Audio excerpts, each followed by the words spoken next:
बहुत समय से कहा जाता है कि इंडस वैली सभ्यता में 16 अंकों वाला एक उन्नत व्यापारिक व्यवस्था थी। लेकिन इससे भी अधिक रोचक बात यह है कि वहां का एक वजन और माप का सिस्टम आज से लगभग 4500 साल पुराना है। यह दिखाता है कि यह सभ्यता कितनी विकसित और संगठित थी। जब दुनिया के अन्य हिस्सों में युद्ध और संघर्ष चल रहे थे, तब इंडस वैली में हमें सामाजिक संघर्ष या वर्गीय टकराव के लगभग कोई सबूत नहीं मिलते। वहीं खुदाई में मिले कई सील्स पर ऐसी आकृतियां दिखाई देती हैं जिन्हें कुछ विशेषज्ञ तपस्या में बैठे एक देव रूप से जोड़ते हैं। कुछ लोग इसे एक प्राचीन पशुपति सदृश रूप मानते हैं, हालांकि इसकी कोई 100% पुष्टि नहीं है।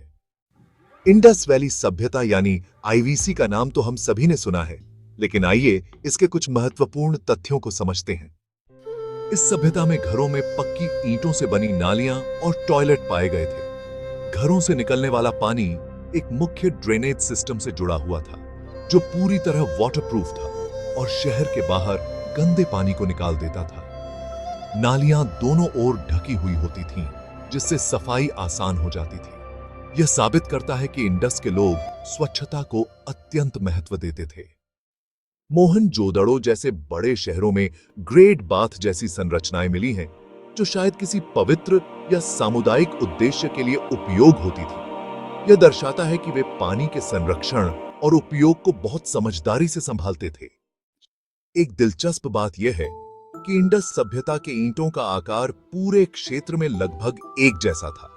यह दर्शाता है कि वहां एक मानक मापदंड सक्रिय था, जो आधुनिक इंजीनियरिंग सिस्टम का एक प्रारंभिक रूप कहा जा सकता है। व्यापार के मामले में भी यह सभ्यता बेहद उन्नत थी। इंडस लोग मेसोपोटामिया जैसी दूरस्थ सभ्यताओं से व्यापार करते थे। उनके शहरों में बनी वस्तुओं पर ऐसे चिन्ह पाए गए जिन्हें आज के ब्रांड मार्क जैसा माना जा सकता है। इन मार्क से पता चलता था कि कोई वस्तु किस स्थान पर बनी थी, एक तरह का प्रारंभिक ट्रेडमार्क सिस्टम। स्थानीय व्यापार से लेकर दूरस्थ समुद्री मार्गों तक आईवीसी के व्यापारिक नेटवर्क काफी विशाल थे। भारत के पश्चिमी तट, गुजरात क्षेत्र और आधुनिक पाकिस्तान के कई स्थानों पर इसके प्रमाण मिलते हैं। भौगोलिक रूप से इंडस वैली सभ्यता के चारों ओर दूर दूर तक कोई बड़ी प्रतिद्वंद्वी सभ्यता नहीं थी। शायद इसी कारण वहां युद्ध जैसे हालात कम पैदा हुए होंगे।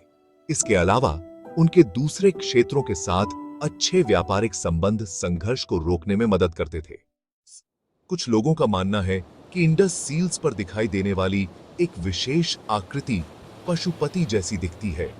इससे यह विचार उत्पन्न हुआ कि शायद उस समय पशुओं के संरक्षक या किसी प्रकृति आधारित देवता की पूजा होती थी।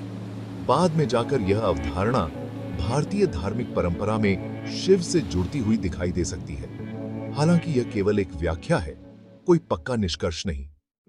इंडस लिपि अब तक पढ़ी नहीं जा सकी है, इसलिए उनकी धार्मिक मान्यताओं और सामाजिक व्यवस्था को पूरी तरह समझना अभी भी संभव नहीं। लेकिन उनके शहरी ढांचे, व्यापारिक प्रणाली और स्वच्छता प्रबंधन से यह साफ है कि यह सभ्यता अत्यंत उन्नत थी। कई विद्वानों ने यह भी सवाल उठाया कि इतनी उन्नत सभ्यता भारत जैसी जगह पर कैसे विकसित हो सकती है बिना बाहरी सहायता के। इसी संदेह से आर्यन इन्वेजन थ्योरी जैसे औपनिवेशिक विचार पैदा हुए, जिन पर आज के शोध प्रश्न उठाते हैं। अगर इंडस लिपि पढ़ी जा सके तो संभवतः इन सिद्धांतों पर और स्पष्टता मिल सके। इंडस वैली ने नगर नियोजन, व्यापार, स्वच्छता और तकनीकी नवाचार में जो ऊंचाइयां छुईं, वे आज भी प्रेरणा देती हैं।